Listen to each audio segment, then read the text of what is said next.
How's it going, everybody? Tier lists have become quite an integral part of gaming in recent years. You can find them in many different games and people in general really like looking at them. Part of that might be because it is a really easy type of content to consume. It doesn't take more than 10 seconds to glance at the list and people assume they now have a full view of the big picture. TikTok generation is just that skillful when it comes to soaking up knowledge. It's just a given. It is as obvious as me being facetious right now. Because while the format of tier lists absolutely lends itself to easily convey the power rankings, it is just as much a big trap for many people. There is a reason why tier list videos are usually 60 or 90 minutes long. There is a lot of context required when reading those lists. It is different depending on games. I'd say a weapon tier list in a shooter is pretty much straightforward. There's not much arguing required when everything can be broken down to numbers and an objective best weapon can be identified. On the other hand, it's much harder creating a tier list for things that require extrapolating additional information and applying it correctly to the game. It requires an extraordinary amount of knowledge, and that is where only a handful of people can actually make viable ones.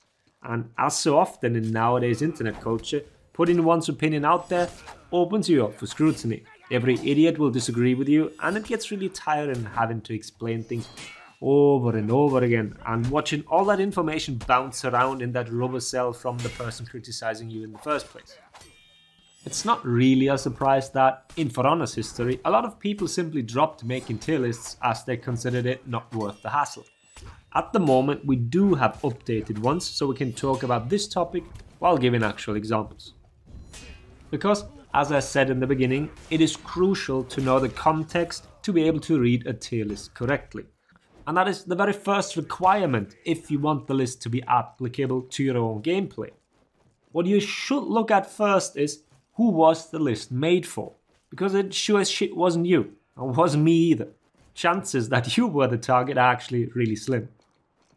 And if somebody claims it's a list for the casual player, then you might as well toss it in the bin straight away. Because there is no clear definition of quote-unquote casual player, which means the list was made solely for themselves, and there is almost zero value in that. For other people, that is. So, what you are most likely looking at when you see a tier list is one made for the top level, or at least it should be. What you usually see are two approaches here. One is to take the theoretical highest potential of a character and form the list like that. That opens up the problem that the proposed ceiling is theoretical, and you'd never know whether anybody will ever reach it, or if your initial hypothesis is completely wrong, and the ceiling you proposed is either too high or too low. In other words, wrong. The other is to make the current highest ceiling reached by any player for a specific character and rank them like that. That does eliminate some of the previously outlined problems, but at the same time, it requires even more context now. Context in the form of knowing what that player can actually do with said hero and why it does work for them. I can give you two examples of this, one from the past and one from the current 4v4 tier list. Let's do the current relevant one first. You see Shaman currently ranked as A tier in 4v4s. She did get a recent change to her unblockable, so many might think this is the sole reason. But she has been regarded as quite low for many months, if not years by now.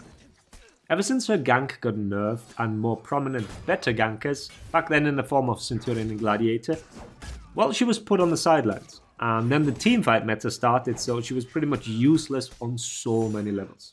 And all of a sudden a single unblockable buff reverted all that? That's kinda unlikely. The answer lies in the initial way of creating a tier list that I highlighted a few minutes ago. Shaman on this list is not any run-of-the-mill Shaman, but it is Antonio's Shaman. It is a single player that currently plays her at that level. That on top of that also has 3 insanely strong teammates that make the character work for him. So there is no denying that the character can work at that level. That correlates to the placement on the tier list, but to do so, you have to put in quite a bit of work. And the same could be said to Berserker's placement a few years ago. It wasn't any Berserker, but it was Barak's Berserker. So this isn't a new thing in For Honor. But unless you knew that, you had a hard time explaining why these characters get placed the way they were. Which brings me back to the way tier lists are consumed as content by many players. They see the list and then simply repeat it to other players that ask them, hey, who's currently really strong in Dominion? Can I play this or that character? And while they are obviously not wrong, they very rarely can explain or even apply it to the level of the person that asked. Why the hero might actually not be feasible as a pick for that very player. We can stick with Shaman for a second and look at the dual tier list. Currently, she's sitting in S tier here. She was always regarded as a top pick, for years actually, simply because her bash is truly unreactable on all levels. In the past, we've seen many strong Shaman players. Shixtus, for example, played duels exclusively before moving to Force, and he was North America's top Shaman player for a long time. Now here is the kicker though, to fully utilize her kit, you need to be able to react to a lot of shit, something not everyone is capable of. So, if we now take an old gen console player and tell him that Shaman is the better pick for them, then we're probably doing that person a disservice. Orochi would probably work way better for them. Same as Raider, who is already ranked really high, but his offense is much easier to use on console. All this extra context gets forgotten about, yet it is such a crucial part when it comes to reading and interpreting tier lists.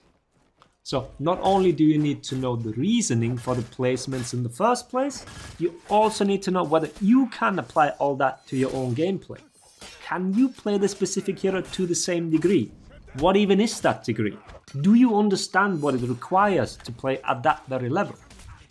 And that's obviously something that's not easy. What is initially supposed to be something easy for the community to take as a guideline turns out to be much more complicated. Especially when it's third-hand information and people give advice to others while referring to tier lists. So next time when you want to know how good a character is, yes, go look at the tier lists that were made by people that know what they're talking about. But also get additional information about the placements. Like I said, most times these tier lists are accompanied by hour-long videos. Or if they're done on stream, you can directly ask in that chat. You're doing yourself and the list a disservice if you don't. It can be a valuable resource, but you need to treat it as such and not as a picture created for ADHD-riddled Zoomer brains. I will link to the current ones down in the description, so do with them as you wish. At the end of the day, I can't stop you. With that said, hope the video was helpful. Thanks for watching. Laters, everybody. Oh, I didn't even look at your health. I'm sorry.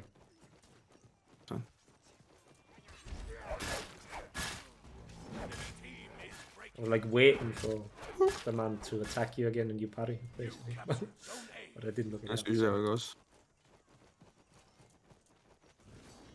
Me 125 damage neutral light. Fear Fury, a little kick. What? My heavy refused to come up. Oi. That was 48, 41 and then 48.